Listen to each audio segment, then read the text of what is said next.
All right, rock and roll early.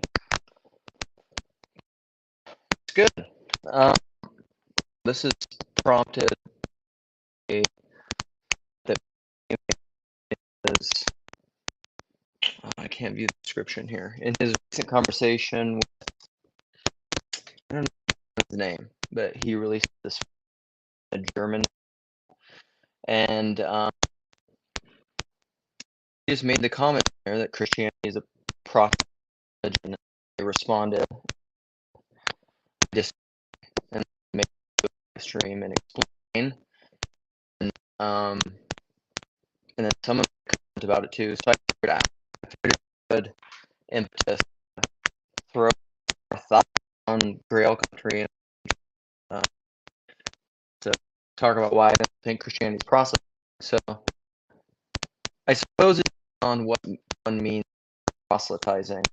If you mean by proselytizing your conversionist in a, I would say, kind of a zero sum win losers way. Like why call my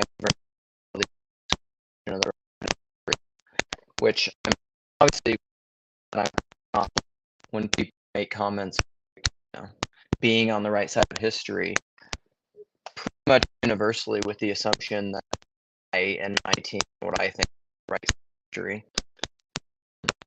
But it's an exclusionist thing. It's an automatic either or thing. It's like it's the opposite.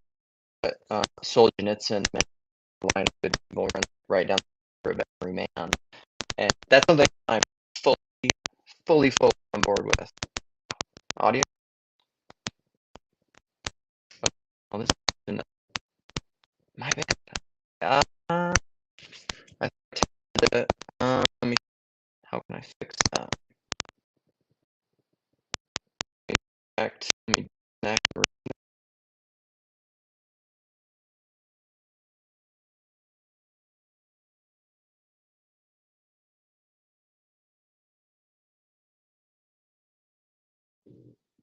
Okay, are we better? Is the audio better? Give me a comment. Phlebas, Jed, Jesse, audio terrible still or better? I don't know how to tell for myself. Um, audio echo cancellation is on. Reduce mic background noise. Fixed. Yay! All right. Thank you guys. Thanks for telling me that. It's good to know. It's good that people are listening so that I can have a clue. Otherwise, I just put out a live stream it'd be like the last live stream with poor Sherry and Charlie, where they had the big leg and it was just hard to follow. It's good. Like those two people are brilliant and beautiful and people should listen anyhow, but it's hard to having audio issues makes things suck. So my bad. All right, I'm back. Where was I at? Solzhenitsyn, The Line of Good and Evil. Yeah, that's something I can get fully on board with because I think that's something that we all know in our own experience and existentially. I think at least if we're being honest with ourselves, right? Lipstick on my teeth. So Jed was saying, always let buddies know when they have lipstick on their teeth. That's why you're a good friend. Um, I think we all experience that if we're honest with ourselves, that very obvious, although subtle pull between the reality of who we are, which is something I would probably call divided man. You know, we're torn between. Saint Maximus talked about this. It's actually where we get the idea from Pinocchio of like the devil's on your shoulder, you know, the devil and the good on your shoulder, and it's these two poles of your conscience that are pulling you one way or another. You know, like your good angels and your bad angels, and I think we all have that experience. You know, we are the scriptures call it like in St. James, you know, you double-minded man, unstable in all you do. We're of two minds, you know, or St. Paul, oh wretched man that I am, who will save me from this body of death? You know, because the good I want to do, I don't do, and the evil that I don't want to do, I find myself continually doing. Um, the reformers as well. So we have we're always torn these two ways, and I think that's true, but that's what Solzhenitsyn is saying. Like the line of good and evil is right here, and we are the center of that. A demon on this side, an angel on this side, or Thomas Merton, the true man and the false man.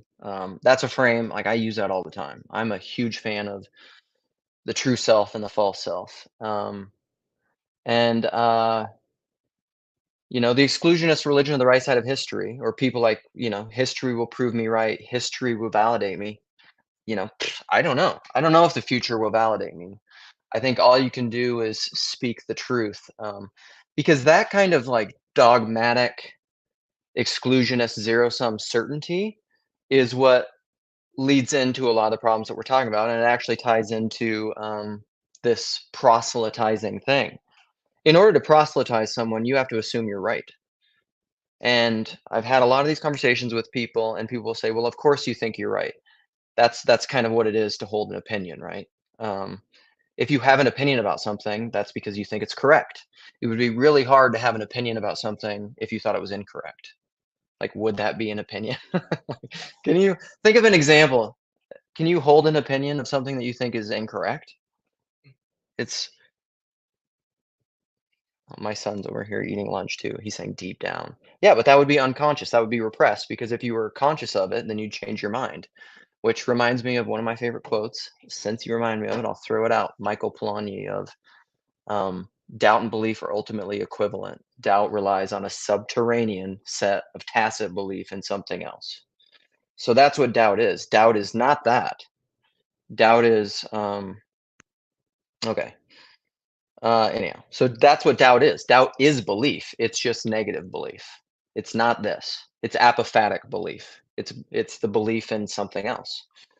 So there's a difference between I think I'm right and I have all the answers. Okay, expand.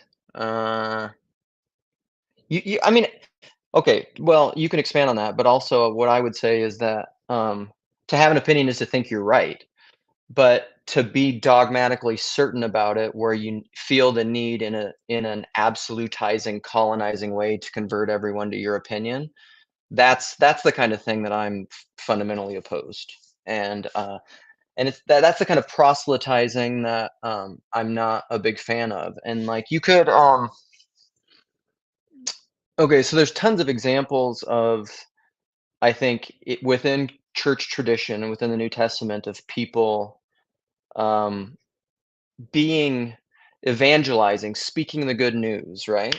Um, I think of Paul on Mars Hill, where he goes up and there's the tomb to the unknown God, and Paul would say, um, also, yeah, the link's in here too, if somebody wants to join in. Um, but it's the excited to hear where I go with the Great Commission. Yeah, I'm gonna go. I'll go there. I'll do it. Um, so the tomb to the unknown God. My my take on that is that St. Paul is going, let me this is the God beyond all gods, and he's saying, well, let me tell you who that is. And so he is I want to be careful here not to impose a modern consciousness onto St. Paul, which like I don't know, that whole enterprise is kind of an impossible thing to do. I think a lot of times when people are doing historical critical interpretations of the Bible or talking about the saints or whatever, we want to impose a modern consciousness on them, which I don't know how um it's probably an error to do that. I mean, there's gonna be overlap, we're humans, there's gonna be area overlap to varying degrees, but it's not gonna be the exact same thing. So, when Paul is telling them, "This is who I think it is he" and this is what's hard, like, too, Paul was an apostle, he had seen the risen Lord, and so, he had a degree of confidence and one could argue apostolic authority and quickening of the Holy Spirit to have a degree of confidence that may and he was more saintly, I guess, integrated or theosified or holy, perhaps, although he did call himself the chief of sinners, right? To speak with a kind of authority that I may not feel the same degree of confidence with. Um, but he definitely wanted to tell people about what he thought. Now, listen, that kind of proselytizing, I'm fully on board with. I am, in that sense, I've always been very evangelical. Like back in my young, restless, and reformed, more what I would call Christian, a rationalist, Christian fundamentalist days, I would say that like, I own every DVD of The Way of the Master, Ray Comfort, Kirk Cameron. Go out and teach the good news, do some awesome street evangelism, you know? I, uh, I would go out and do street evangelism and street preaching. The differences of where I was then and where I am now, and the way that I've always talked about that is it's kinda like if you I don't know, I relate everything to food because I love food stuff, but, like, if you had the best hamburger you've ever had in your life and you just went to this restaurant where you had this, like, fantastic meal, to tell everybody that you meet, if you're in a really excitable person, just be like, "You should check this place out. This is amazing. This is, like, unbelievable food. You should try it. You should love it. You know, join in and participate in my love." Well, that's evangelism. But if somebody said, like if somebody went and checked out that burger and was like, "I thought that was not that great," you know? Well, then, what am I gonna do? Am I just do you, like, Bible thump them or burger thump them and beat them over the head and say, like, "Well, this is just the truth. Like, I'm sorry your taste buds are jacked up." It just kind of is what it is, you know? You can't in that sense, you can't convert someone, and this is where I think there's a total analogous relationship with the illustration that I'm using to evangelism and to Jesus, you know? Like, I could tell somebody about Jesus and what I think about dogma and truths of the gospel or whatever, and if that resonates with you, cool. And if it doesn't, it doesn't. Like you can lead a horse to water, you can't make him drink. So in that sense, I'm an evangelist, but I'm not a proselytizer in the sense that I feel the need or the compulsion or the desire. And PPK isn't even this either. Like although we would flesh out the our philosophical differences and convictions a little differently, I think. But I'm not a proselytizer in that I think that everybody has to hold to my same convictions and opinions in order to be okay. That's kind of the short version of my proselytizing. All right, let's see. Let's see what some of us say here.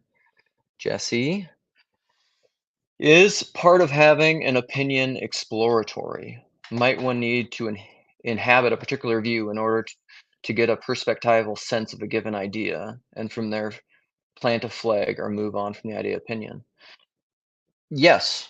Um, yeah, for sure. I think that's true. There's a couple things that I would say to that. So like well, I don't know if it's even safe to say this. But I am friends with Preston Sprinkle. Am I still friends with you, Preston? We haven't talked in a long time. He's been ghosting me. Um, but he's maybe just busy.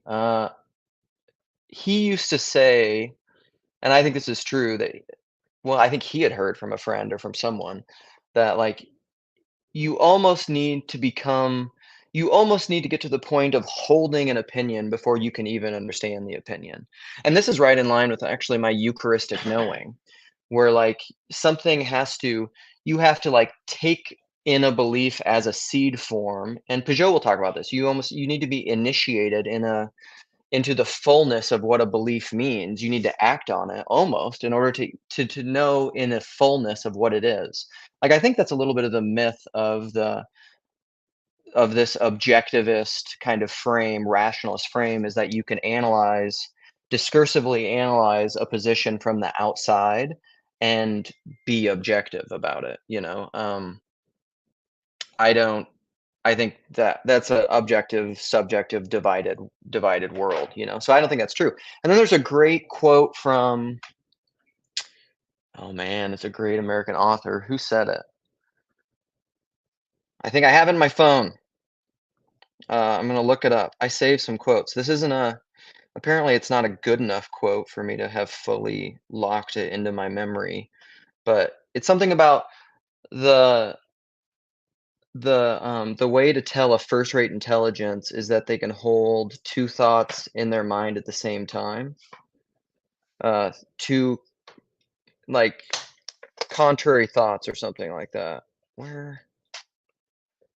I think it's F. Starts with F. What's the author? Fleet Sprinkles Under Attack. Might be busy. I saw him do some live stream the other day, and the mark. What is that? The mark of a first-rate intelligence is to hold two conflicting ideas in your head at the same time. It's something like that. I can't remember what it is. Almost got it in the Rolodex of quotes, but all right. No, I think that's totally true. I think that's really true, and I think it's a hard thing to do.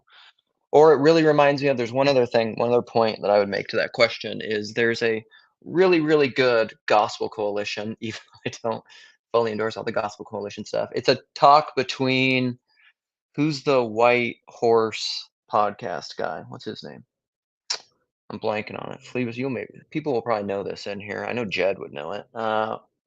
Forget the guy's name, but him and Matt Chandler, I believe, and Tim Keller, memory eternal, we're having a conversation on how to disagree, and it's one of my favorite things. I go back to it all the time. I wish I could just post it in here. I'll maybe try to edit this and put it in here.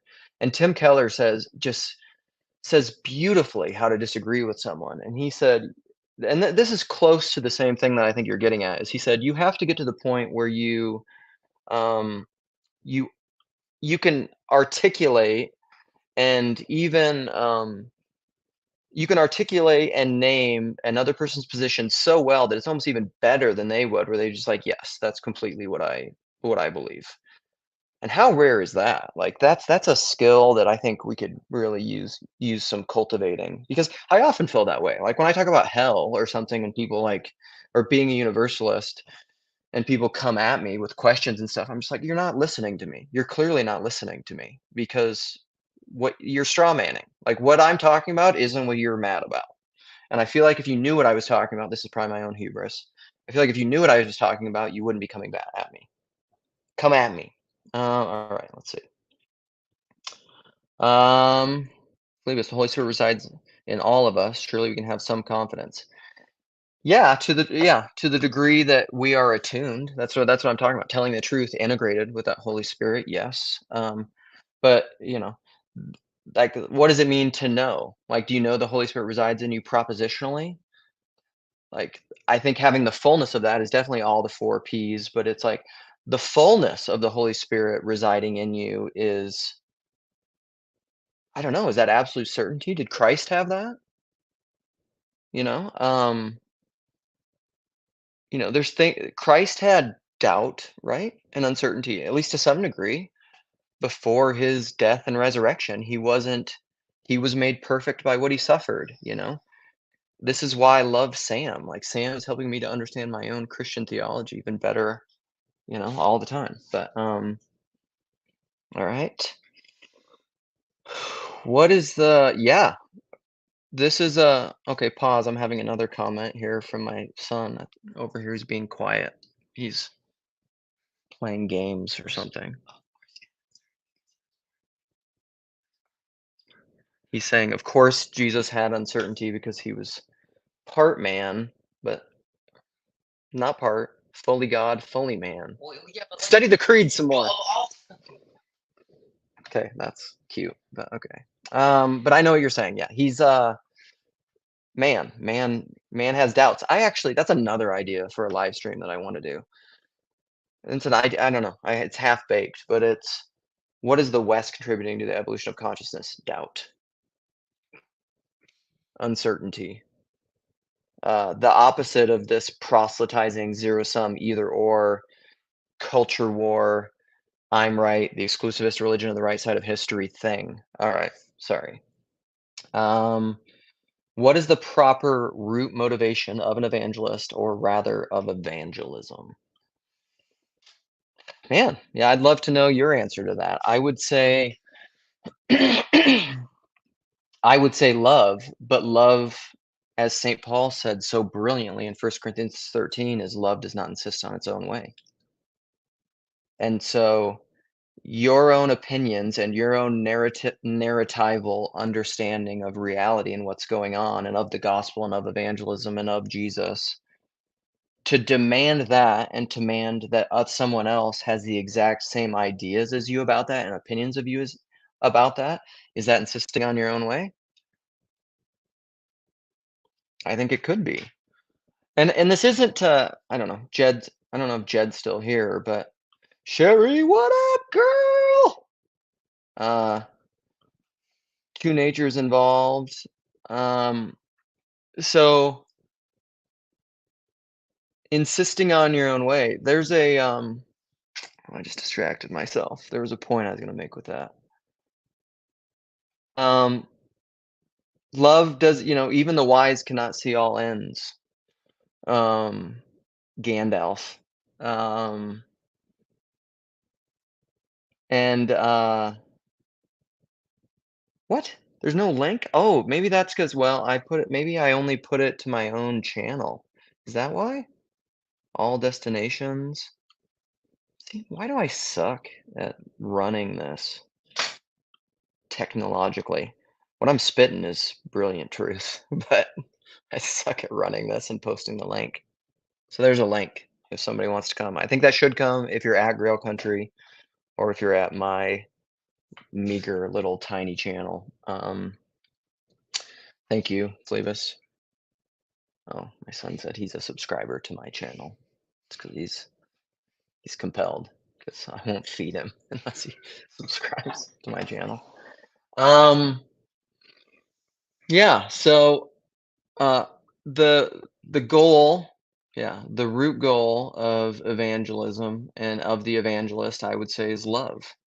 Speaking the truth in love, probably. And this is why I think even that division of saying, Sherry said something like this recently, but also I would affirm this in my own ways. Is Sherry said something she really hates when people diminish their anecdotal experience or anecdotal truth, as if, but that's part of this subjective objective divide thing.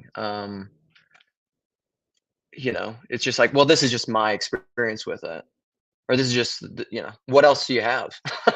you know like, what do you have outside of your experience with it? You should do some with your own anecdotal experience. What we should do is set up some double blind placebo studies with a certain number of participants of yourself. I mean, how are you going to do that? We're going to multiplicity. You're going to like Michael Keaton clone yourself and run some double blind tests of your own anecdotal experience so that you can make it objective. We're just sometimes we make ourselves real dumb. I think so. The goal of the evangelist, yeah, is love. I don't think it is. And I think this is something that we all know. Intuitively, it's not colonizing the other. You don't want to turn the other into you.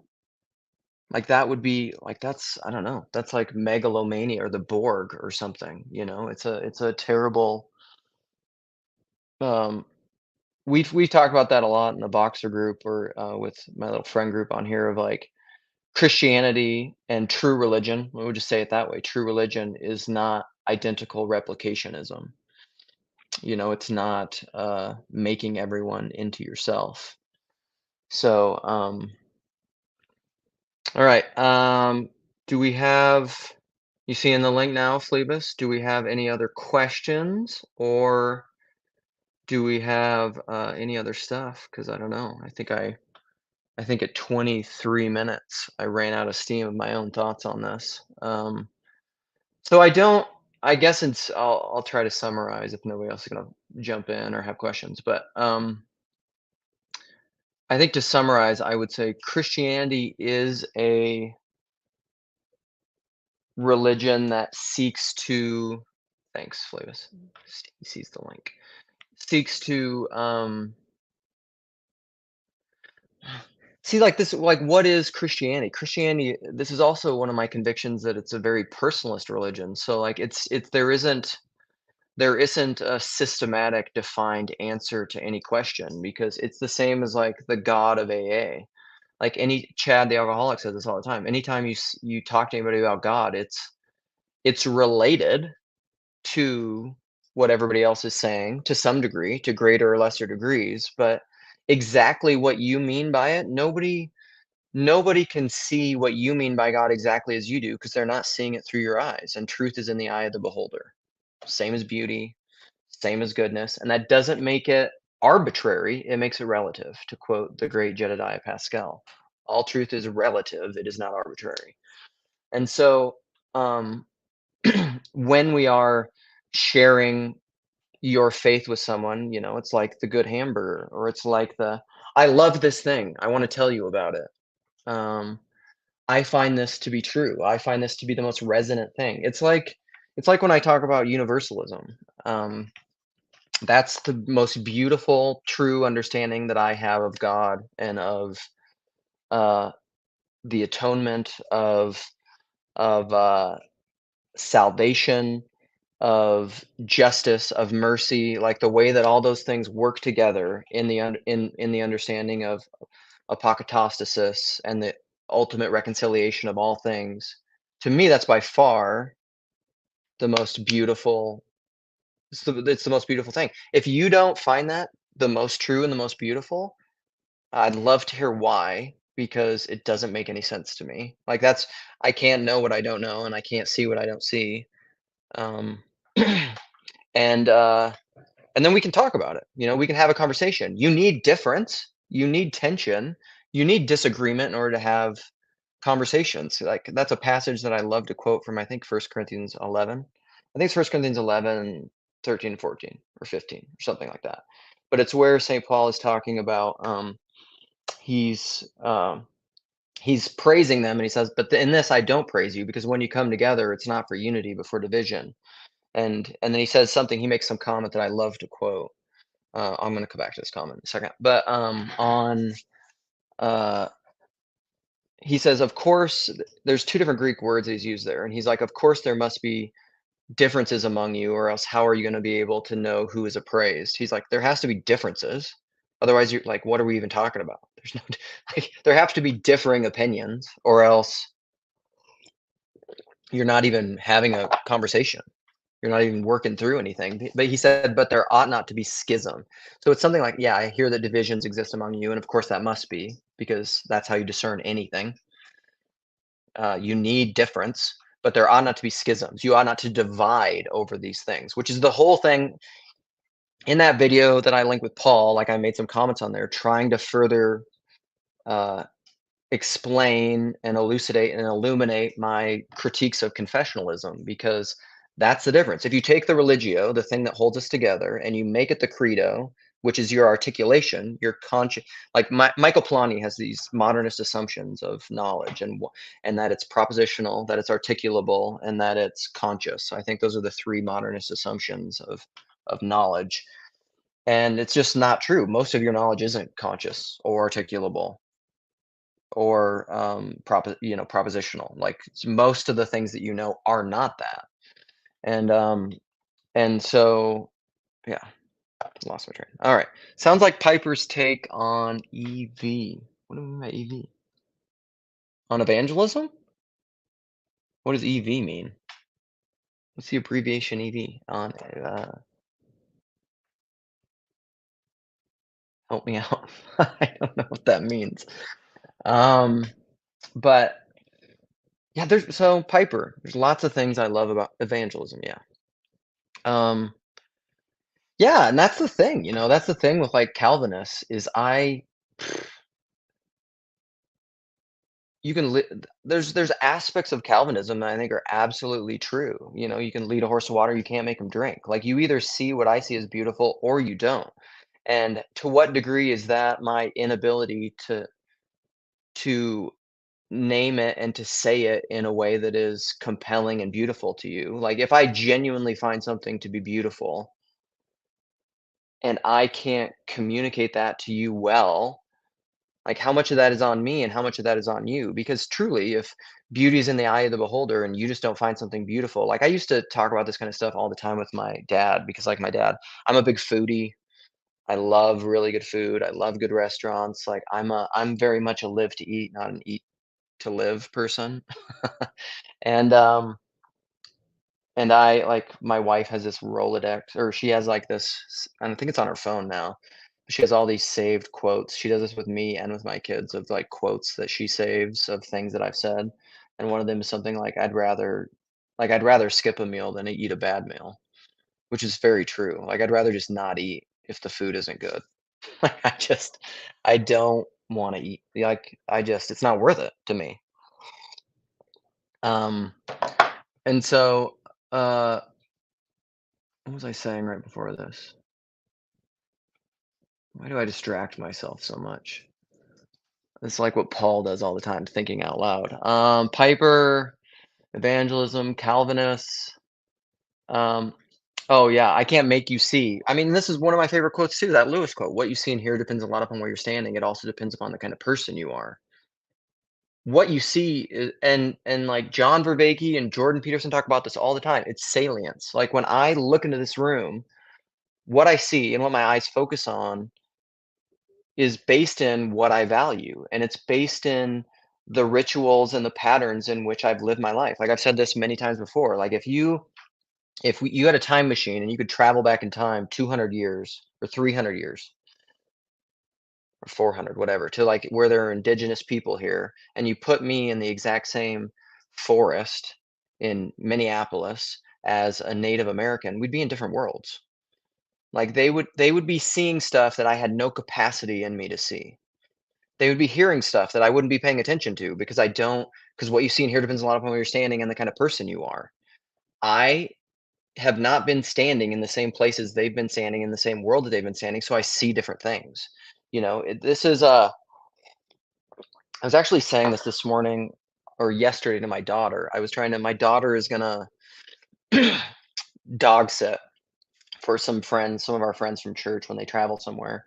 And so it's in our neighborhood, it's pretty close, and so I was trying to give my kids don't have, like, smartphones and stuff, and thank God. My son kinda does, but it's limited because we love him. And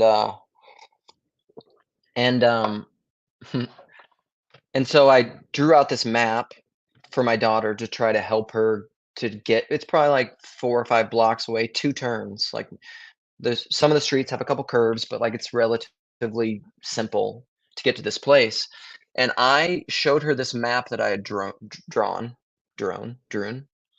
and then I also, like, later printed out a map just from Apple Maps or something because I try to avoid everything being Google, even though Google's probably watching this, and so is the NSA, and love you.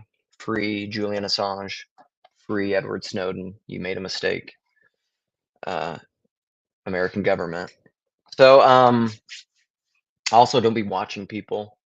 It's rude. For our safety. Um, so I made her this map and she just like had it reminds me so much of that George MacDonald quote that I love from Lilith is like, I'm sorry I can't explain the thing to you. I but barely apprehend it myself. And he says something like, the truth is that there's nothing in you to be able to comprehend it. Like a comparison would be something like bottom line is like my daughter has no idea how to read a map or like what direction is what, like just no capacity for it. But part of that is like she hasn't been ritualized in that. She hasn't been initiated in that. Of course she wouldn't. Like of course she doesn't know how to watch anything. NSA dropped off. That's correct. Um so I it would be like all of a sudden if one way that I've thought about it before is like all of a sudden if someone came in and started talking to me who was speaking Chinese, I um like what the communication wouldn't be zero because we have overlapping, I would say morphic fields or patterns of behavior and initiation. We're both human beings. We both have human bodies. You have eyes, I have eyes. We have social cues, even though we've maybe been raised in different cultures, maybe not. Maybe this is a Chinese, like ethnically Chinese American who's multilingual and they can speak Chinese. So then there's more overlap than if you were just like a straight Chinese immigrant, who like knew very little of American culture. There's going to be less degrees of overlap. And so like what you see and hear, what you can apprehend, like you're speaking to me Chinese, I can hear you're speaking a language. I have no idea what you're saying. Maybe I can make some things out. Like all of that depends on quite literally what you see and hear. But like this is just something objectivists don't understand. It's just like we just see rationality. Who's that guy? sorry, I just remind myself, who's that guy who wrote the book and was doing some podcasts? He was hot a couple of years ago, or more people were talking about him, but he's I'm trying to remember his field, evolutionary biologist, but he essentially says like we don't see reality evolutionarily, where our vision and what we see has evolved for survival. Like he said, you see what you need to survive. You don't see reality. What's that guy's name? I don't know. He was adjacent to this little corner. I know we were talking about him a few years ago. So anyhow, okay, here we go, Phlebas. Give me some questions. That's what I'm talking about.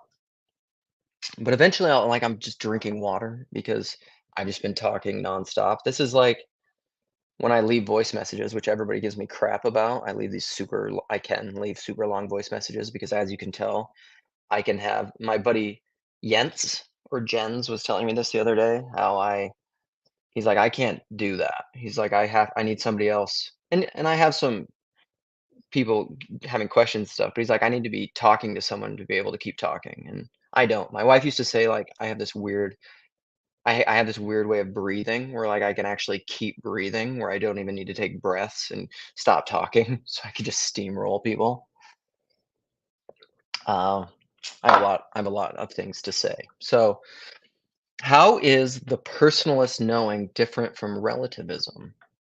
Do we all have a truth? Yeah. Yeah, I would say we all have a truth. It's like the God of your own understanding. Yeah, no, it was Kaufman. What's his first name? Um, Kaufman.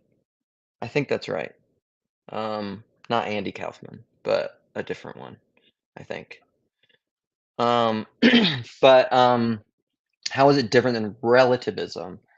I think what relativism is implying is that it's when people, at least this is my impression of it. Tell me if you think this is different. That Anthony, we got somebody else. Oh, I'm talking about Anthony. Get in here, buddy. Let me finish this thought. So relativism is, I think when people talk about relativism, what they're getting at is it's complete arbitrariness, which obviously nobody means that. That's like the absurdists that are just like, if by relativism you mean that everything is completely arbitrary, then like the French absurdists with a theater of the absurd are right, where they just go up and they're not even right, because that doesn't even make sense. Because like, why are you going on stage? Like, why are you doing anything? Like, if absolute nihilism and absurdism is true, no one acts that way, because then it reminds me of that scene in Good Will Hunting with Matt Damon when she invites him to coffee or something, and he's like, or we could just get together and have caramels. And she's like, what? And he's like, well, if you think about it, it's just as arbitrary as having coffee. It's just like, or not, because we all drink coffee. So like, it's not, so it is relative in a sense, but like it's embedded in a history. That's what I mean. So like personalist knowing, I think, would affirm the initiation and the embeddedness and the overlapping fields of all the different spheres of influence that relate to your truth, but it's not playing in the realm of like objectivist truth, is the way that I would succinctly say. Anthony, what up? What's up? I'm not sure I understand that, but What I just said? yeah. Well, join the party. So I don't have a comment about that. Okay, no, that's fine. Yeah. We can talk about whatever you want to, Yeah. man. I was the one that made the Piper comment. Oh, nice. Yeah. So are you what's your background or familiarity or knowledge of John Piper? I think I was kind of a pipette for a while there. I've never heard that term, but that's fantastic. Oh, that's great. Yeah, I maybe I just made it up, but I think, yeah. So I used to listen to, I did his Roman series. Nice. I used to listen to his sermons a lot. I really got into it after college. So it's interesting. I think he's come up a couple times in the last couple weeks in different random. Yeah, for sure. I'm a huge Piper fan in a lot of ways. I mean, yeah, it's interesting the way and that's what I think, the way you were talking about evangelism. if you think about his Calvinism, and maybe you don't like his Calvinism, that's a little different. I think he has an interesting approach of reminding us about joy and enjoyment, and it's I think he's definitely getting to beauty almost, right? Dude, Like I I just had love his another, Christian hedonism stuff. Like yeah, and that's I great. think, and he got flack for using that term even, right? People didn't like it, but he kind of Right. defined it in a weird way. But I know I just had a last conversation last week with an Orthodox priest, and he said, our method of evangelism is beauty, and I think he Mm-hmm. meant maybe all senses of the word, right? Someone walks into the church and they're struck by the icons, but spiritual beauty as well.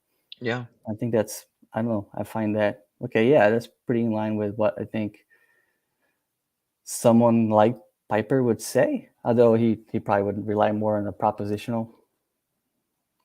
Well, like so Piper, so my background with Piper and with that, so I live in Minneapolis, which is Piper's like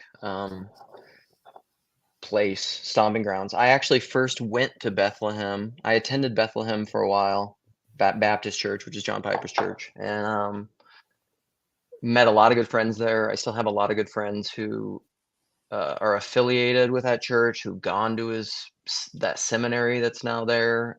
I first went there when he was preaching through Romans, and I've always like I've heard more John Piper sermons than anyone else in the world, easily. I mean, probably twice as many as any other preacher.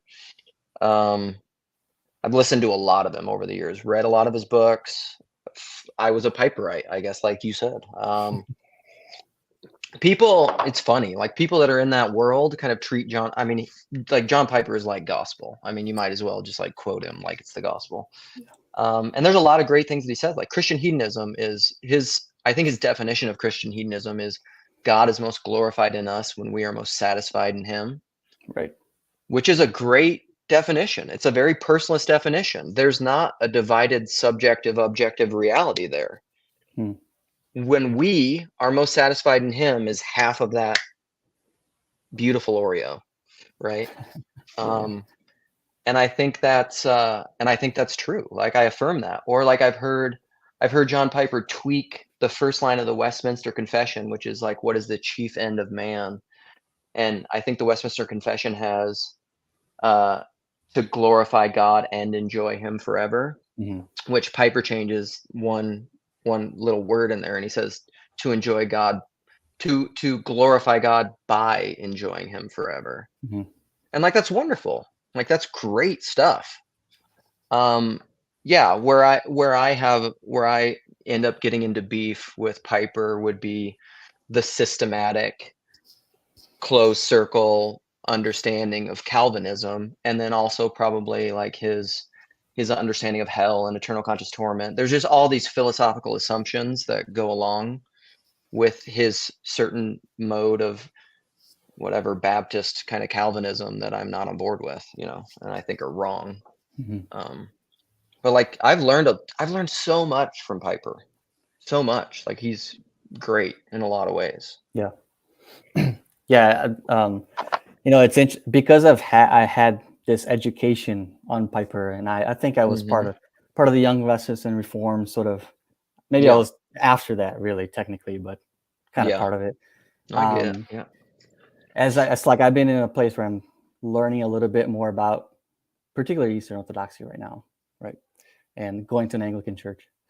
But questions like these are interesting to me because now I'm like, okay, what I always assumed was the true answer to, like, of course, Christianity is a proselytizing religion.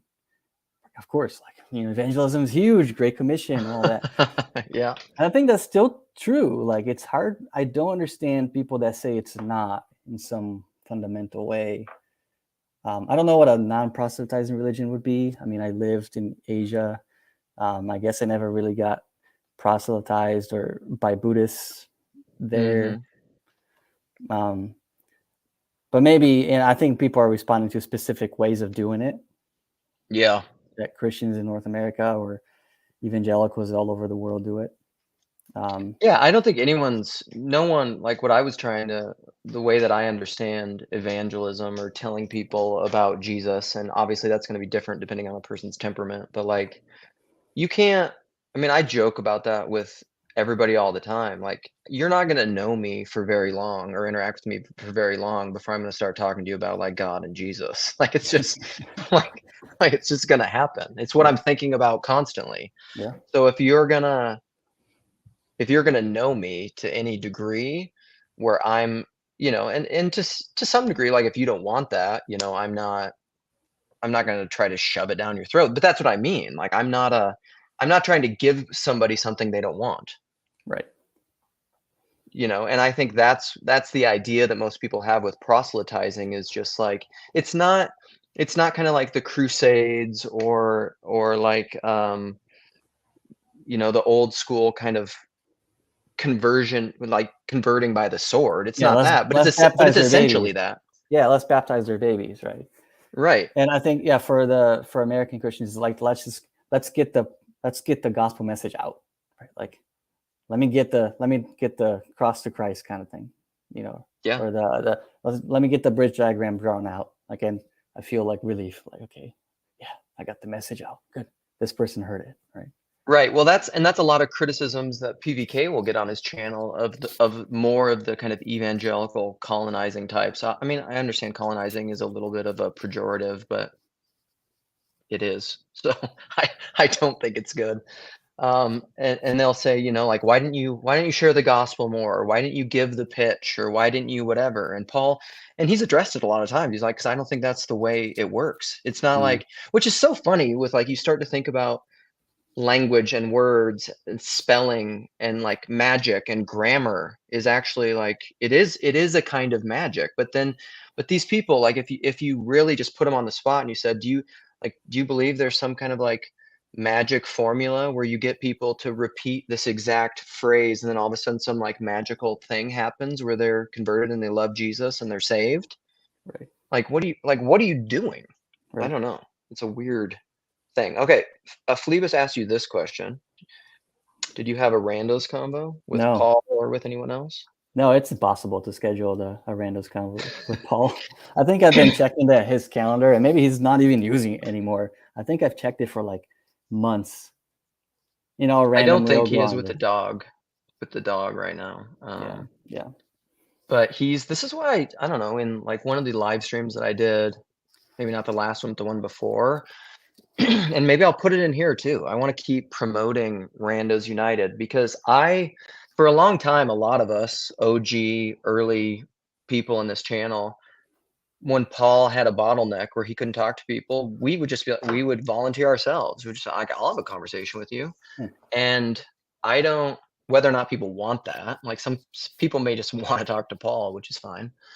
But there's a lot of other people who, I don't know, I think we're great at having conversations with people. And like a lot of our old randos conversations are fantastic. Most people haven't even checked out that channel because there's two now, which is confusing. Yeah. I saw that. There's a new Randos United channel, which mainly just does live streams. But there's an old one that just has tons of these conversations that we had with people, which is fantastic. So,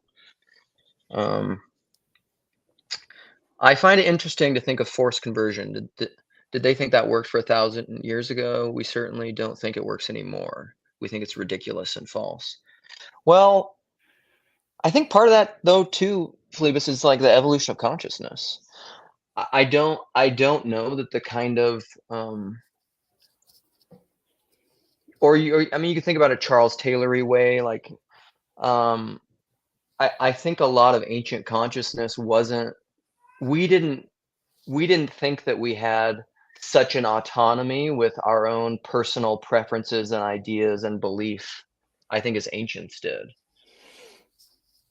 So I think it was a little different. Like this is the way I'd say it, is you probably you probably could, to a much greater degree, convert with the sword back then. Now I don't think you can, because I think people have changed the way You would that have thought we. it was completely normal to be Yeah. worshiping the gods of those who conquered, or the God, right? Yes. Phlebas, that's an excellent video. One of the things I just keep Hey, is hitting on all the POS time. piece of? Yes. Okay.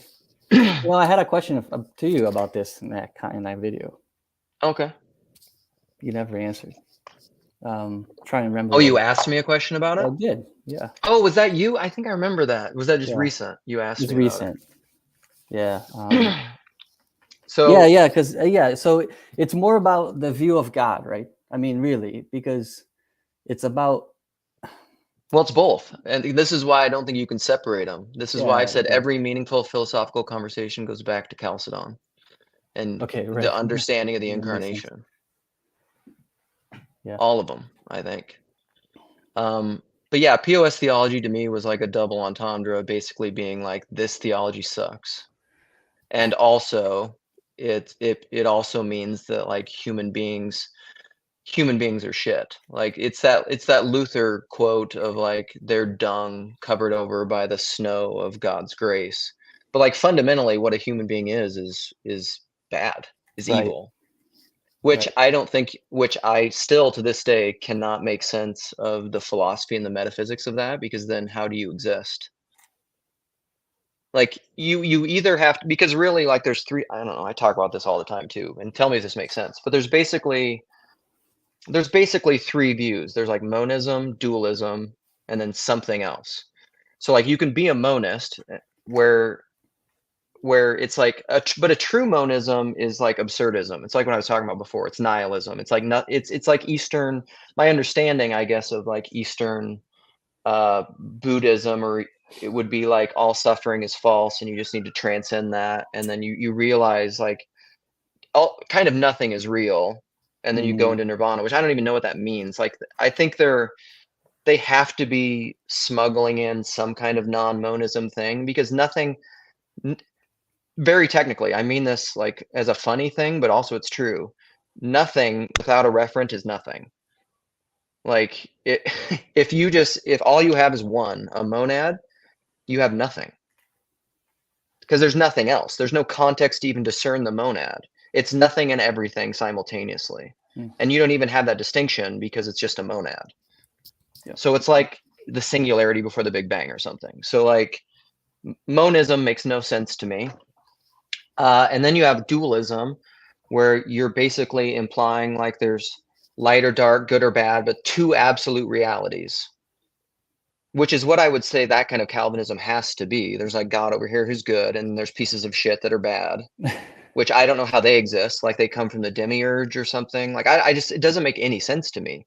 But even then you're implying a third, because you're implying the context between which those two things are discerned, the relationship, the implied third. And then you have what I think is like Orthodox Trinitarian theology, or some kind of like more nuanced metaphysic, which makes sense of all those relationships. But like I can't make sense of Calvinism, like that kind of Calvinism. It's almost like it gets split up in the Trinity sometimes, right? Because the Father becomes the judge.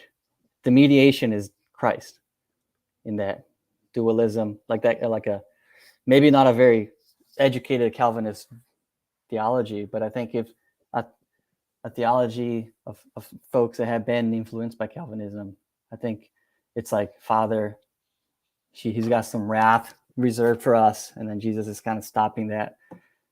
I don't know, I've heard that before, right? Like it's very common, even though there's plenty of like people challenge that when more educated Christian, let's say, will challenge that when they hear it. But I've heard that from a lot of people. Yeah, I mean, it's that's where I don't know, that's what I'm trying to push on a little bit, is like, and Phlebas even said this actually up here, like I actually agree the fall is corruption, but corruption means your core isn't POS. Well then fine, that's not POS theology then. Yeah, but if you say the well, it's because Calvin, I don't think so. There's a total sort of, what is it? I mean, Protestant theology is different from Catholic theology in this right? Because the idea of original sin in Catholic theology is you lose that grace that was given to your nature. It's almost like you're kind of neutral in your nature before, and then God in his grace kind of adds something to you, and in the fall we're taken away. So it's almost like we're in a neutral state. from what I understand. And then in that Protestant theology is more, okay, something is corrupted in your nature. I mean, like the Calvinist original guilt, the original guilt, right? Yeah. And the original guilt requires punishment. Like it's right. It's I mean, those are all the things I have a problem with. Is like it's fundamentally like there's assumptions about the metaphysics, and then it's fundamentally punitive. It has assumptions about justice, that justice is punitive. It's like the myth of redemptive violence. That whole thing. It's that like what justice is punishment, and it's also very like legal based. It's you know, there's this. It's moralistic, essentially, rather than like Eastern theology is very people probably won't like, but it's very therapeutic. It's just like God, the great physician of our souls. Like you have a sickness, you know. So like, like our God is a consuming fire. In that sense, would be refining fire. Right? Yeah, well, but it does say consuming. And when the fire is consumed, I mean, it's gone. Well, yes. And this is where I think like Tom Berg speaks about this really well, which a plug for the Grail Country series on Meditations of the Tarot. And I think this is kind of where I've come with theology. Like I would still self-identify as a universalist, but I think in a way, when you take all the different three views of hell, which you're implying when you're talking about like consuming fire, because really, like if you want to take it on the nose, like what a consuming fire is annihilationism. Like it's not even like if it's consuming and totally gone, that's like the oh, Sherry can't join her internet. She doesn't want to jack up this live stream with all the legs. She's got legs, but different kinds of lags. So like the consuming fire, yeah, that would be the assumption, is that you'd have to make a few assumptions for annihilation to be true. That man is intrinsically bad and evil, and that God and in rebellion to God completely and fully, and God in his consuming fire destroys and annihilates that rebellion, like completely gone. Which there's problems with. There's a great George MacDonald quote, which is something like, only evil redeemed is the true annihilation of evil. Only when there is good in the place where evil was is evil truly destroyed. Essentially something like that. Just annihilating evil doesn't get you rid of evil, because there's no reconciliation. There's no, the wrongs aren't made right. They're just burned over. Which, so George MacDonald, St. George, man, he like just nails it. Sherry, you can put the quote in here because you'll remember it better than me. This is Sherry. Listen, I will take credit for this. I turned Sherry onto George MacDonald, and now she's become like a PhD George MacDonald scholar who knows way more than me. So that's the consuming fire. The refining fire would be like, and the Bible uses all these metaphors, right? Or all this language. The refining fire would be like universalism. You know, like you refine it. You take off its impurities. You burn off the dross, burn off the chaff. You get rid of all the things that aren't the good, and then what's left is the good. And then, or the what's the other fire? The is there an eternal conscious torment fire biblical referent word? Well, there's hellfire, right? I mean, that's the translation into English, what they say. Thrown into the lake thrown in the fire. Hellfire. Yeah, but like so like I went so deep down down the hell trail for a long time that really, because as a Protestant, I was a big sola scriptura person, and I've said this before. I went to a Rethinking Hell conference. Are you familiar with Rethinking Hell? You ever heard of them? So they're an evangelical group. So they're a Protestant evangelical group who seeks to promote essentially annihilationism, or like what they call, they don't like the term annihilationism. They like the term conditional immortality. But it's the same thing. Okay. And I know some of those guys in it. Preston Sprinkle, to bring him back in. He spoke. That's actually where I met Preston in the flesh. Is I met him at a conference. I went to their international conferences in Dallas, and one of the things that I learned through my association with them and through studying that topic so much is that if you want to just really take biblical exegesis seriously and what the Bible teaches, and take on that lens, which I reject to begin with, but like that kind of objective, we can approach the text devoid of at least an acknowledged religious tradition and just view it objectively.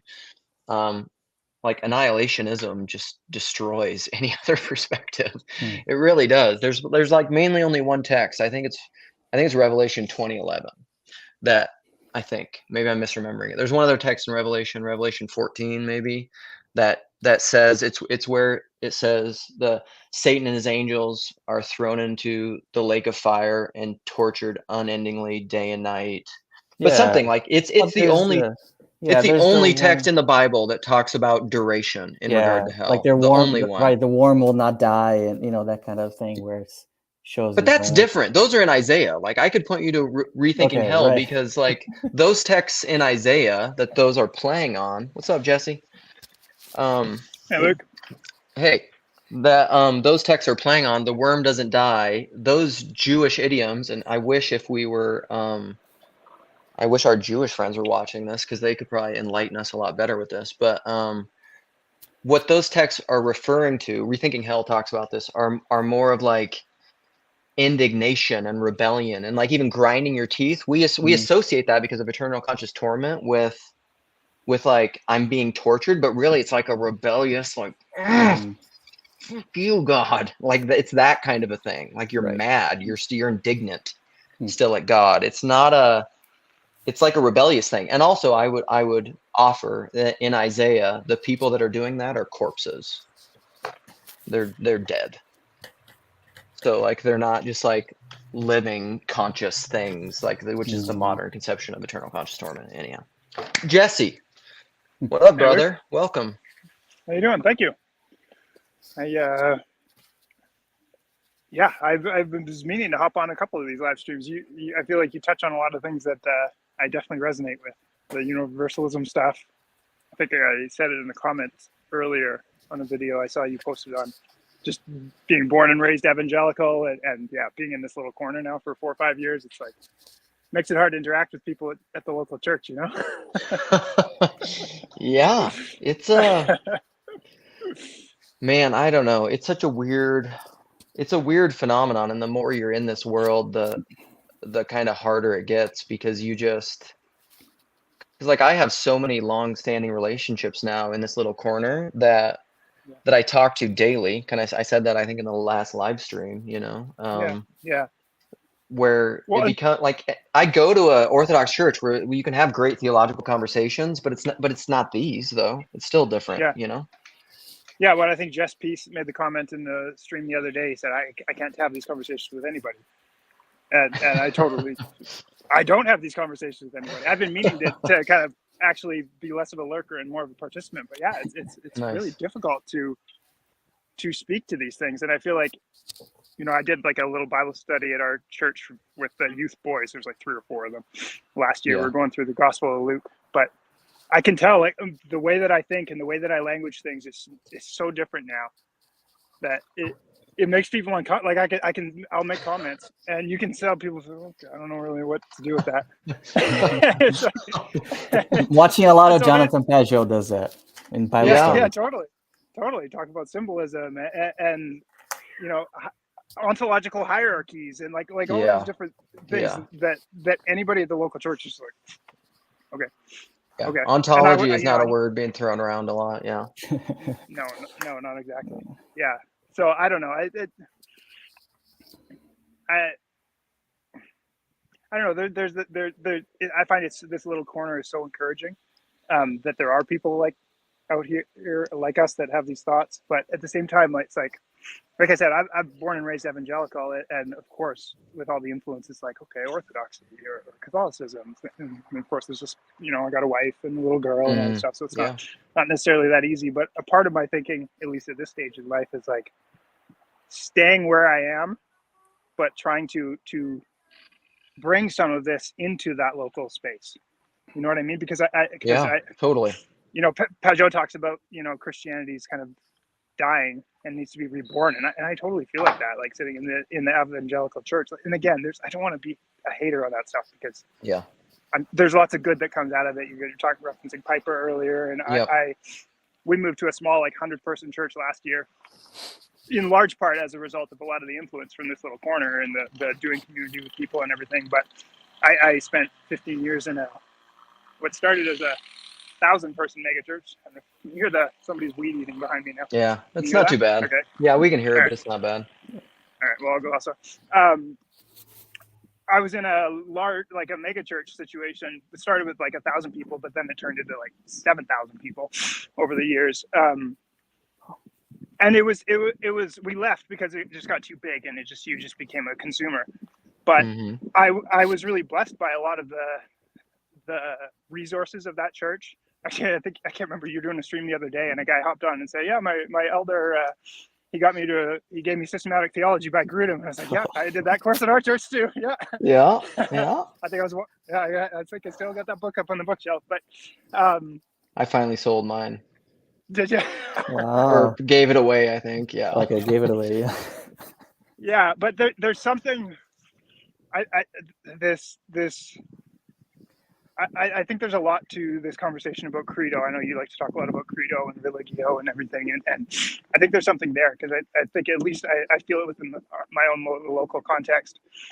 You know, there's very clear boundary markers, and there's a lot of status, right? And you start talking about different things, and now all of a sudden you're on the outside, and it's discouraging. But you've got older kids than I do. I only have a 4.5-year-old.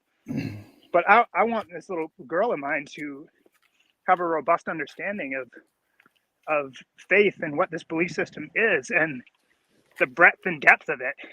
You know, like you grow up in a tradition, and it can be easy to just think that that's the evangelicalism is Christianity. Full stop. Right.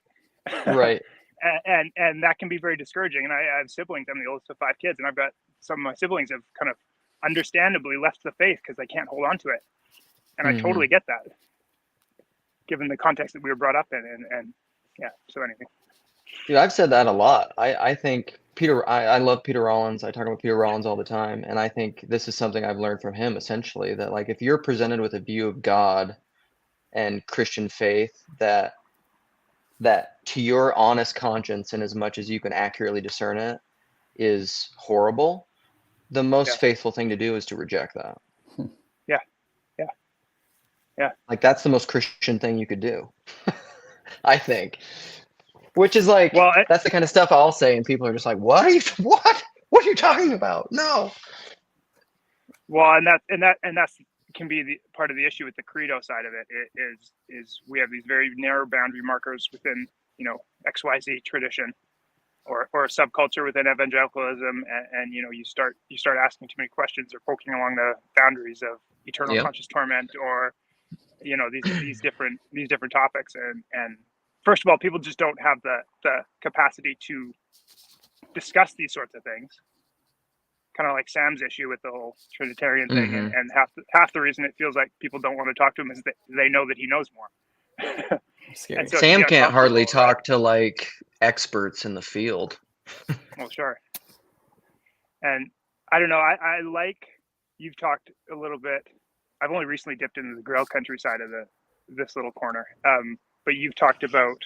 I'm losing my train of thought now. Oh, just like a loose commitment to words, like that the words, like Paul has said historically in the past, not the PVK I'm referring to, words or language is representation, and that the words that we're using are just sort of pointing at a thing, and I feel like we forget that. At least I get the sense that can get forgotten, and the words become the thing. And if you try and attach different language to it, then people get uncomfortable very quickly. When sometimes it's like, yeah, but we're it's kind of like the elephant thing, right? It's like we're trying to point to the same thing, but we're languaging it different, or we have a different. Yeah. I don't know. The 4 Ps probably come into this a little bit. Yeah, I don't know. To me, I don't know. One of the first, it's saving the appearances stuff. Like I said that in one of my earliest conversations to PVK, and it doesn't even matter because like that book's, it's just too hard. Again, it's like the book is too complicated for most people. Like you can't most people aren't gonna, like most of the people that I know who love Barfield and Saving the Appearances and have read the book a lot of time, we still have trouble talking about it because like Barfield was so like ahead of the game that it's hard to talk about. But it's essentially what you were just talking about, is you get That's what his whole book, Saving the Appearances, a case study in idolatry. How do you save the appearance, the representations of these words and what they're pointing to, and not lose the thing that they're pointing to in the word itself? Actually, I have a name for that. I call that iconic thinking. It's where you have an iconic relationship to your ideas and to the words that you have. Because then I think if you were, which to me is like an evolution of consciousness thing almost, because we don't do that. But if you are able to do that, you won't ever lose the religio and the credo, because you have an iconic relationship to it. Like, I don't know. I feel like Anthony, you're going to say something, and I jumped on it. No, not really. I think one thing that got brought up in Sam's conversation there was when he's talking about these things, especially with the Trinity, people are afraid of division and splitting, right? Because that's kind of the name of the game in terms of Protestantism. It's like, well, especially, like, okay, well, we can agree to disagree and part our own ways or whatever. But there's also, I don't know if you guys feel that, maybe Jesse or I think if you hang out the sort of Bible believing churches for a long time, there's a boogeyman of liberal Christianity. For sure. It's always there. It's like lingering. And I wonder how that would, Luke especially, like, I wonder how that would fit with your credo religio. It's like, seems like it's almost like I've heard where the liberal Christians say, right? Like Church of England theologians and bishops or whatever, right? Whatever example you want to give. There's a little bit of that. It's like, okay, well, the credo is not as important, right? Like it's better to have a relationship, right? It's better to have the communion between people, and we'll figure out the beliefs later, or it does not as important. How do you make a distinction? Like, do you think that's right? I guess like a fundamentally right motivation. Like, well, I think what's hard about it is that very often, even if you try to do that, then there's just implied or assumed or unspoken creeds that people have. Okay. And so it's kind of, I really think it's kind of hard to get away from. And I've often talked about liberal Christianity as like out of the frying pan into the fire. A lot of liberal people or progressivist people, I like to use the term progressivist probably rather than liberal, because it's the same as American politics. It's not truly liberal. Yeah. Okay. Like, these people aren't really classic liberals, because if you were a liberal, you'd be okay with difference, and you'd be okay with free speech, and you'd be okay with not everybody having the same opinion. But you're not. You're really a conservative in sheep's clothing. Like, you're really in a Jonathan. Are you guys familiar with Jonathan Haidt? Like, Jonathan Haidt talks about psychologically what a conservative is they have a disgust reaction to somebody who's different. And like, you don't think progressivists, like libtards of TikTok or whatever, like, you don't think you're having a disgust reaction to conservatives when you're losing your mind about these conservatives? But like, the same thing often happens in churches. Like, people leave conservative churches because of what I would say is this confessionalism. Like, this is what you have to believe, and if you don't, you're out. And so then they go to a liberal church, because where else are they going to go? Right. And then they find that, like, the liberal church has creeds too, or I would say that it does. They maybe say they don't, but I think they do. Because it's just like, for example, like, if you go to a certain Methodist church or a certain Episcopalian church in America, and you say, and you make it known that, like, you're non-affirming, like, are they going to be okay with that? Of course they're not going to be okay with that. Right. So like, they have their own exclusionary either or creeds. They just maybe don't talk about it, or they say, like, love is love and everybody's okay except the people that disagree with me. Like, quote quick. This is a great quote, and I don't like to tell people who said it, but I love it.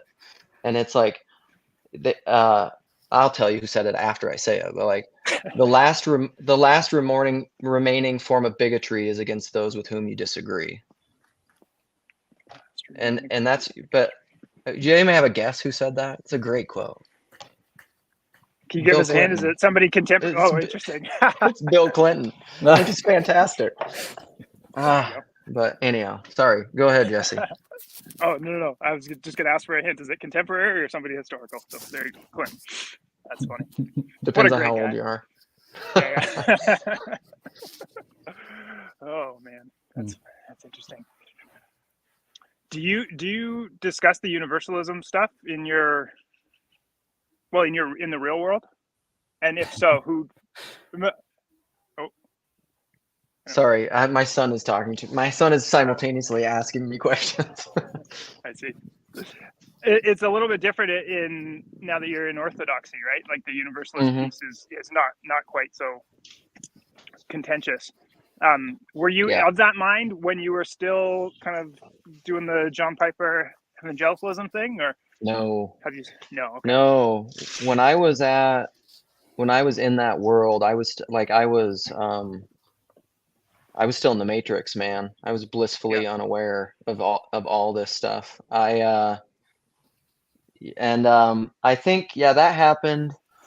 We left Bethlehem and I had to move, and the beginning of all that with me was a YouTube thing. It's funny. It started on YouTube, but this is before all this stuff. It was probably like 2010, and I watched a debate I talked about Rethinking Hell before, but one of the main guy in Rethinking Hell is this guy called Chris Date, who's like, oh, Sam, we got another guy. So the main guy in there is this guy, Chris Date, and he had a debate with, I can't even remember the guy's name, but it was on annihilationism versus eternal conscious torment. And at that time, I was like a very convicted Protestant, like I'd gone to John Piper. It was all exegesis. What does the Bible teach? Like I believed it. I was a true believer in that sense. But like, this is where like Peter Rollins says, like, you just, the most hardcore believers like end up in like somewhere like I did, because they fall that all the way down. Like I really believed it. But like, if you really believe it, and like you watch this debate, you end up an annihilationist. Like that's what happens, because it makes the best biblical case. Because I remember watching that debate, and I had a liminal moment. Like I had one of those places where it felt like the rug was pulled out, because I was just like, what just happened? I was like, okay, Chris Date just like destroyed this guy in this debate. But I said, but it's the wrong position. And I said, and he did it all biblically. Like it wasn't, the other guy's defense was like bad philosophy. He made no textual cases. And I was just like, what's happening? And so like I had to make sense of all that. And that kind of sent me down this long trail so then I was annihilationist for, I don't know, probably 4 or 5 years. And then I think I said this earlier in like one of the Universalist podcasts, but like when I got to the point where, for me, the big shift where I started self-identifying as a universalist was when I was just like, this is the best story. Like I can't deny, like it's by far the best story.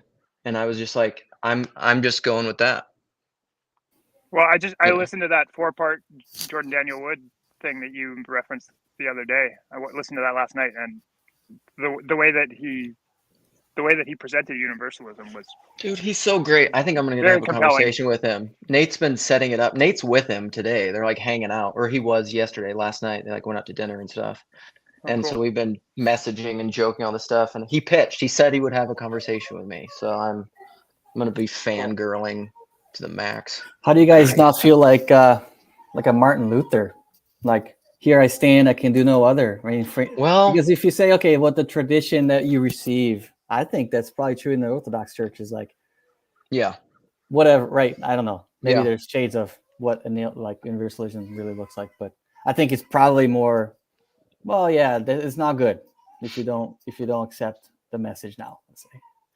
Well, I have an answer to that, but first I want to, Sam, you got something to say, brother?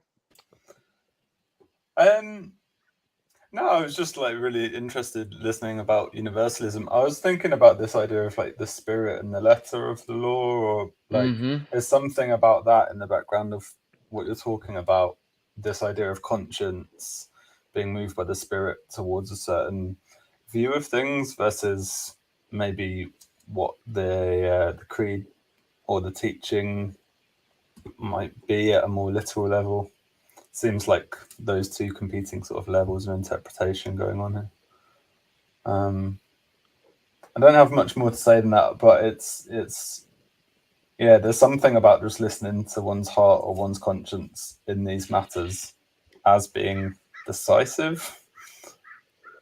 I don't know what else you're supposed to do. Yeah. I mean, like, what you want? Do people want you to deny your conscience? And you know, that's something I think I learned from Peterson when he would talk about, if something is presenting itself as sort of glittering or sparkling to you, then follow that. Like, maybe there's a reason for that, and to me that's become a real, I don't know, is exciting the right word, or fulfilling or satisfying sort of heuristic to go through life, is that hopefully we're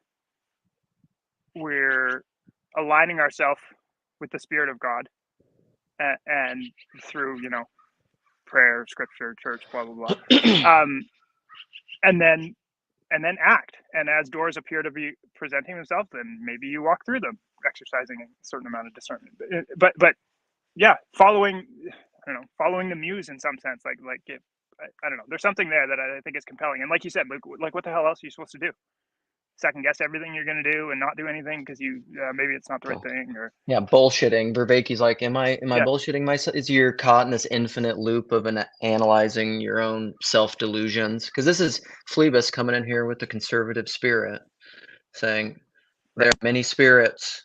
Be afraid. Don't follow what glitters. Oh, well, okay. But this is what I always say to my mother, is just like, because my mother and my, love you, Mom. You're never gonna watch this, but she would because like I am the way that I am. I mean, can you imagine my poor mother being, I'm her son. It's just she's just terrified of.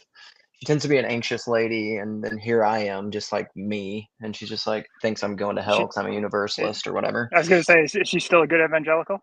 Yeah, she is, very much so. Yeah. But she's gotten to the point where she'll say, like, she basically won't engage me in discussing ideas. And I mean, granted, like, I didn't know, I think I've gotten better at it over the years. Like, I didn't always do it in the best way possible, but she's told me recently, like, I don't know. I remember I sent her something once, and she said, I don't know how I would be able to argue against this, so I'm not even gonna like look into it. And it's basically, and what I said to her was like, or what I have said to her in the past is, I'm just like, how do you know that where you are now is correct though?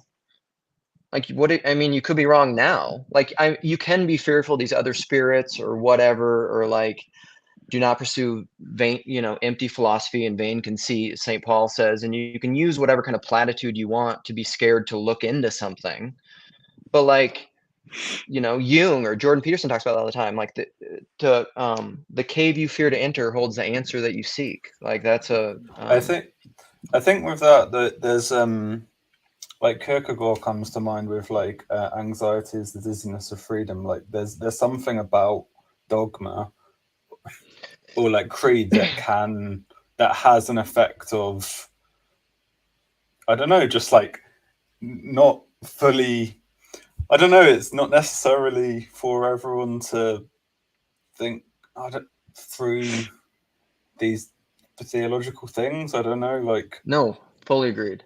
Do you know what I mean? Like, it's, yeah, because it's like Peterson talks about this in Maps of Meaning quite a lot, like when the map sort of breaks down, like the map has a stabilizing effect, like that's why yes there are belief systems, is his whole thesis. So it's like, yeah, I don't know. So go ahead. No, sorry, go ahead. They gotta go, guys. Got screaming babies. Okay, no, absolutely. I hear it. I'm probably going to leave in a little bit too if I can pull myself away, because I need to be a responsible person and make dinner, but we'll go for a while. Sam, you said something there that sparked a thought in me. Like, not everybody is cut out, to be, to love all these ideas and kind of scraping down to get to the bottom of things and whatnot. And one of the things that I think is compelling about Christianity is that it scales to all levels. Mm-hmm. So there's that, but then I think that for those of us that are interested in ideas and kind of pushing the boundaries of this or that, belief that whether it's our subset of a subset of a subset of a tradition believes, or the whole thing, that it can. There's some of us that are comfortable or at least interested in poking at those walls, but not everybody is that way. And I wonder if it, for people like us, we need to exercise a certain amount of wisdom in having those conversations or poking at those things amongst certain people, because I think it can be quite destabilizing. Like your mom saying, well, I don't want to be, I remember back in the height of the new atheist kind of thing back in the 2000s. This was before I was born and raised, church kid, and I didn't know a damn thing.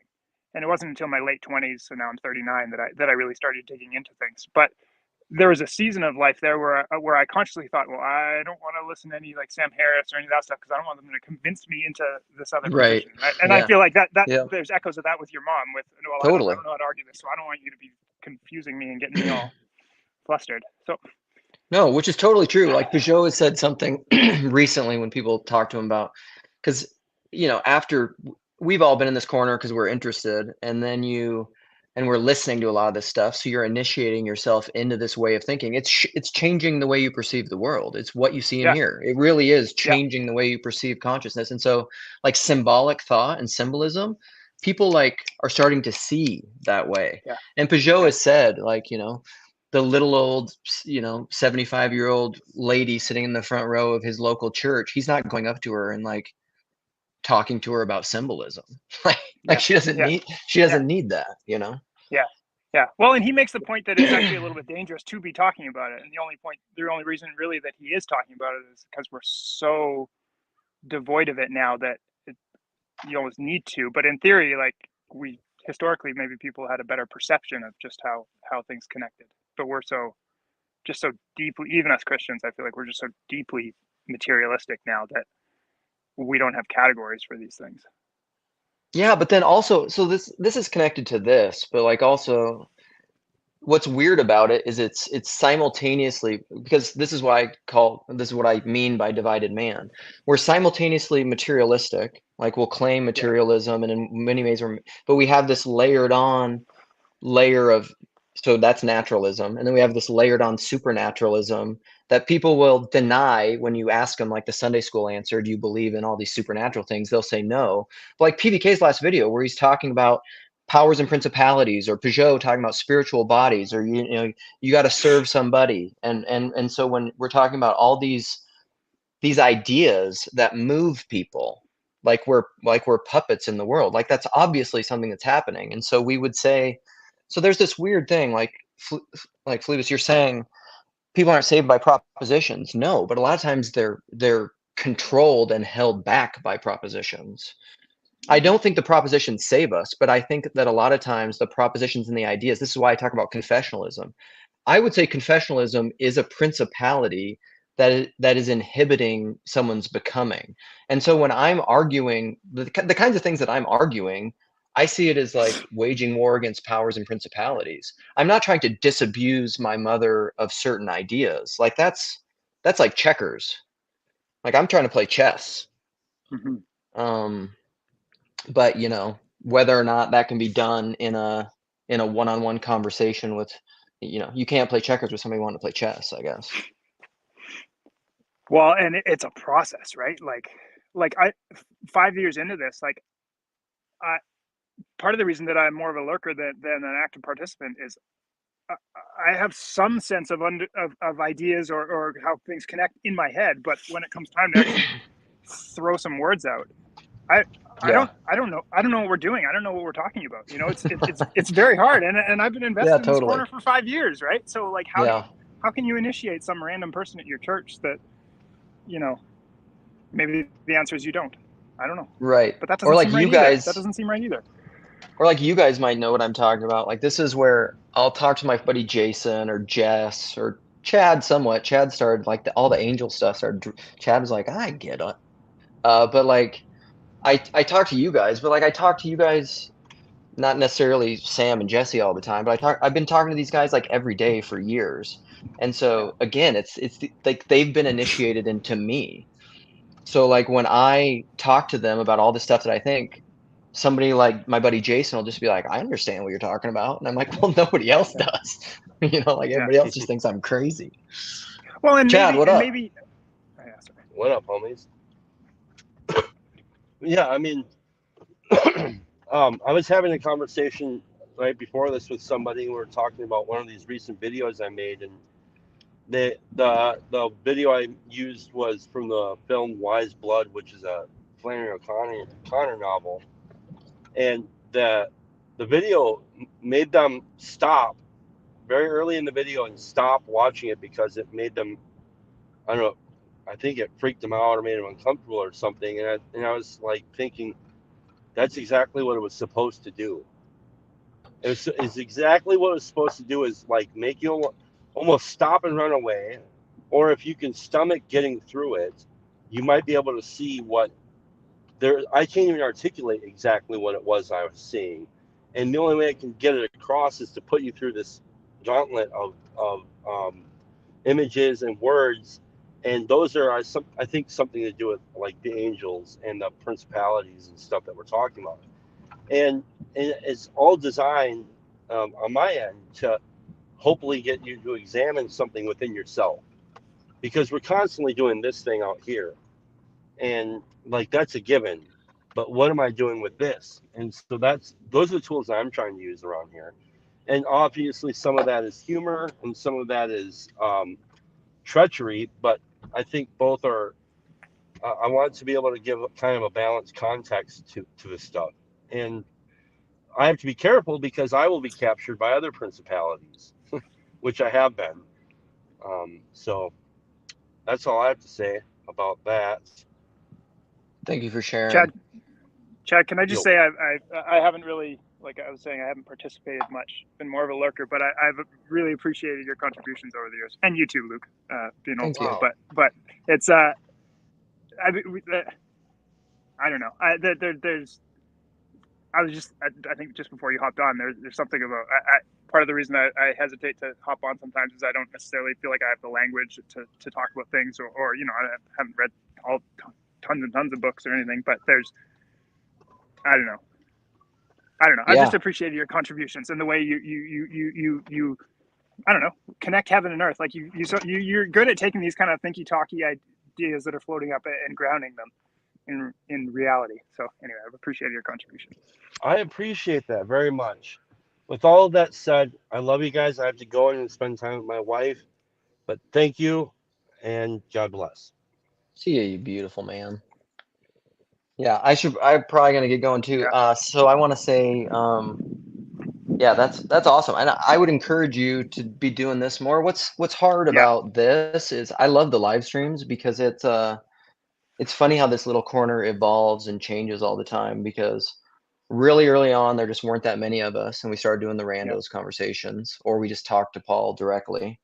But now we all know each other, and we've known each other for years, and we have a cohort, and we have each other's phone numbers, and we just talk whenever we want. But then we've talked a lot about like on-ramping, which my buddy Lance has been very critical of me at times, because I'm very much like sometimes I need to pull back out of this, and he's just like, well, what about all the people? What about like the you of 5 years ago now? You know, essentially like the new guy. What about helping them with all this stuff? And there's a lot of truth with that. But then like we had Discord for a while. We had live video conversations in Discord forever, but like that doesn't really happen that much anymore. And then different live streams have happened. Like Jacob's channel, there was having a ton of live streams for a while. And then the reason I want to do this is because of this. Like, thank you guys for jumping on. I think it's fantastic. Seeing new faces is brilliant. It's lovely. And also part of it is like what you were just talking about. You don't learn. It's kind of like saying, I would say it this way to encourage you, not to like diminish you being a lurker, but like it's like someone saying like, I'll learn how to, like, once I know how to swim, I'll get in the water. Right. Well, like you learn how to do it by doing it. Like I've just you know, much to my wife's chagrin, like the reason that I can talk about this stuff, if I can at all, to whatever degree that I can, that I'm making sense, is because like I just do it all day, every day, as much as I can to like everyone. You know, anybody who will listen, essentially. So yeah, it's just practice, right? It's just getting the reps in. Yeah, I think so. Likewise, my poor wife has to be the one to listen to me try and get out a bunch of thoughts. I just watched this live stream and they're talking about this great thing. And she's like, okay, what's next? Yeah, my wife just like her eyes glaze over, and she'll tell me now. She explicitly tells me, she's just like, I'm done. I'm full. I've had enough. I'm trying to listen to you as an act of love, but I'm full and I don't care. Well, Sam, any last words, brother? Oh no, yeah. Thanks for having me. It's been a good discussion. Always great to have you guys from across the pond, we say. All right, well. Cool.